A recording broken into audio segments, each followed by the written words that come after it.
hidupnya nggak mengalami perubahan hidup. Jadi sia-sialah dia merayakan Natal itu. Berarti dari tahun ke tahun dia merayakan Natal, Yesus belum pernah lahir dalam hidupnya. Dibuktikan dalam dirinya tidak ada perubahan. Makanya saya rindu supaya saudara di bulan Natal ini ada perubahan hidup. Amin. Haleluya. Jangan sampai nanti kita ibadah tiap hari Minggu, ikut ibadah ini dan itu, ikut Natal ini dan itu, ikut kegiatan Natal ini dan itu, kor ini, tanding itu, banyak kali pertandingan di bulan Natal, tapi tidak mengalami perubahan hidup. Sia-sia kita bernatal. Natal ini berbicara, sekali lagi saya tekankan, memperingati kelahiran Kristus dalam hidup kita. Berarti mari kita renungkan, kapan Yesus lahir dalam hidupmu? Disitulah hidupmu diubah oleh Tuhan menjadi manusia baru. Amin. Jadi bagaimanakah ciri-ciri orang yang mengalami kelahiran Kristus? Kita baca dulu ayatnya, baru saya akan jelaskan. Lukas pasal 2 ayat yang ke-11. Saudara buka Lukas pasal 2 ayat yang ke-11. Tema kita pada pagi hari ini ialah kelahiran Kristus dalam hidup manusia membawa keselamatan. Temanya ialah kelahiran Kristus dalam hidup manusia membawa keselamatan. Jadi kenapa banyak orang Kristen nggak diselamatkan? Karena sampai hari ini Yesus belum lahir dalam hidupnya. Seandainya Yesus lahir dalam hidupnya, pasti dia akan diselamatkan. Tapi kenapa banyak orang Kristen tidak diselamatkan? Karena Yesus belum lahir dalam hidupnya. Makanya di sini saya akan menjelaskan bagaimanakah ciri-ciri orang yang sudah menerima kelahiran Yesus dalam hidupnya. Ciri-cirinya, saya bacakan dulu ayatnya ya, atas firman Tuhan tadi. Lukas pasal 2 ayat 11. Hari ini telah lahir bagimu juru selamat, yaitu Kristus Tuhan di kota Daud. Hari ini katanya. Berarti Natal ini berbicara hari ini. Amin. Bukan berbicara masa lalu, bukan berbicara masa depan, tapi Natal berbicara hari ini. Jadi ini berbicara kelahiran Kristus dalam hidup kita pada hari ini. Apakah Yesus sudah lahir atau belum dalam hidup kita? Jadi kalau ada orang mengaku Yesus lahir dalam hidupnya, dia nggak mempunyai sifat Kristus dalam dirinya, sifat Kristus nggak terpancar dalam dirinya, berarti dia belum menerima kelahiran Kristus. Salah satu sifat Kristus itu ialah rendah hati. Salah satu sifat Kristus itu ialah tidak sombong dan bisa menerima kekurangan dan kelebihan orang-orang yang dia layani. Amin. Haleluya. Rendah hati. Makanya kalau ada orang Kristen mengatakan Yesus lahir dalam hidupku, tapi dia tidak rendah hati, tapi tinggi hati, tapi sombong, apakah begitu sifat Kristus? Apakah sifat Kristus itu tinggi hati? Menurut saudara bagaimana? Tidak. Apakah sifat Kristus itu sombong? Apakah sifat Kristus itu aku? Apakah sifat Kristus itu nggak bisa menerima kekurangan dan kelebihan orang? Dia bisa menerima. Bahkan Alkitab mencatat ketika datang seseorang yang kedapatan berzina dibawa oleh orang Farisi dan ahli Taurat kepada Yesus, Yesus bisa menerima kekurangannya itu. Malah Yesus mengatakan kepada orang yang menghakimi dia, siapa di antara kamu yang belum pernah berbuat dosa sama sekali, biarlah dia pertama melempar perempuan ini dengan batu. Karena mereka berkata bahwa orang yang kedapatan berzina menurut hukum Taurat harus dilempar pakai batu sampai mati.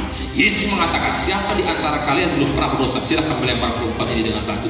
Sambil Yesus mencoret-coret jarinya di tanah. Apa kata-kata Yesus kepada perempuan ini? Hai perempuan, apakah ada orang yang menghakimi kau? Di manakah mereka semua? Apa jawab perempuan itu? Tidak ada Tuhan. Apa jawab Yesus? Hari ini kau akan dihukum katanya? Apa jawab Yesus? Aku pun tidak akan menghukum kau. Pulanglah dan jangan berbuat dosa. Jangan berbuat dosa lagi. Jangan melakukan dosa itu lagi. Jadi Tuhan gak menghukum perempuan itu. Hanya katanya untuk kedepannya jangan lakukan dosa itu lagi. Jadi orang yang datang sama Yesus, dosa kita yang lalu-lalu gak lagi diingat Tuhan. Dosa di masa lalu gak lagi diperhitungkan Tuhan. Hanya kedepannya jangan lagi lakukan dosa itu lagi. Amin. Itulah indahnya bersama Tuhan. Tuhan gak pernah mungkin dosa masa lalu kita. Yang penting kedepannya sudah bertobat. Tapi banyak manusia ketika dia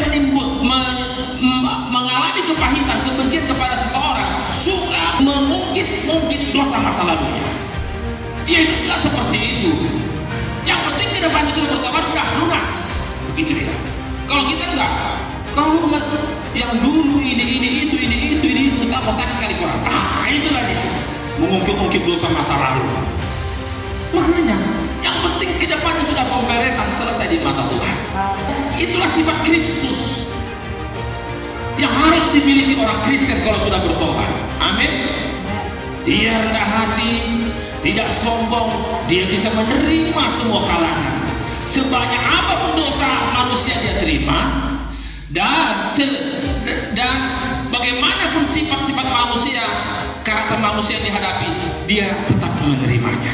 Baik yang punya kekurangan, baik yang punya kelebihan, semua Tuhan bisa terima. Kita enggak. Sedikit aja kekurangan orang langsung enggak gini kayak gitunya, kesel sama dia. Baru sedikit kekurangan yang dia lihat itu langsung dia kecewa.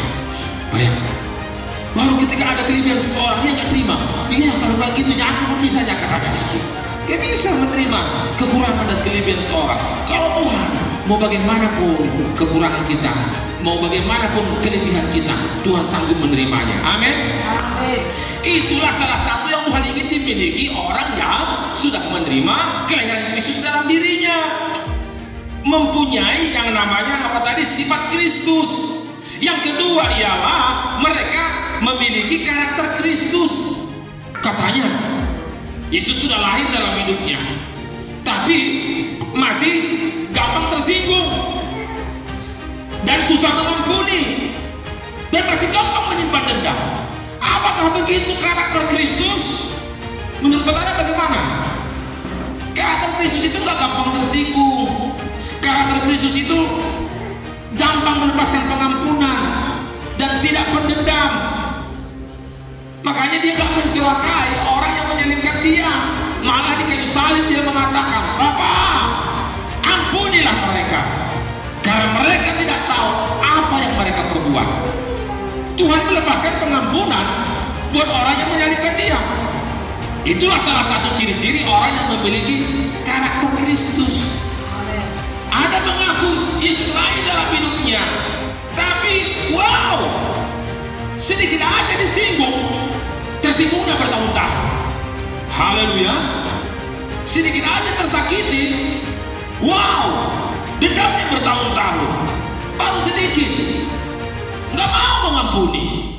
Mau bagaimana dia mengalami pemulihan? Mau bagaimana dia merasakan kebahagiaan hidup? Orang yang namanya Yesus lahir dalam hidupnya, pastilah dia akan menjadi berkat dimanapun berada. Makanya apa buktinya Yesus disenangi oleh semua orang? Dimanapun Yesus berada, selalu diikuti oleh banyak orang. Itu buktinya. Walaupun ada beberapa orang yang suka sama dia, itulah orang yang dengki dan iri hati kepadanya. Siapa dalam Alkitab yang tidak suka sama Yesus? Ahli Taurat, orang Farisi, dan orang-orang Saduki. Jadi kalau hanya segelintir orang nggak suka dan kepada kita, karena kebenaran firman Tuhan kita sampaikan, itu nggak masalah. Tapi kalau lebih banyak nggak suka daripada suka, itu perlu kita koreksi diri. Amin. Jangan-jangan hidup kita perlu mengalami perubahan hidup. Kita pikir nanti orang lain yang nggak berubah, orang lain yang nggak bertobat, kita yang perlu bertobat. Haleluya.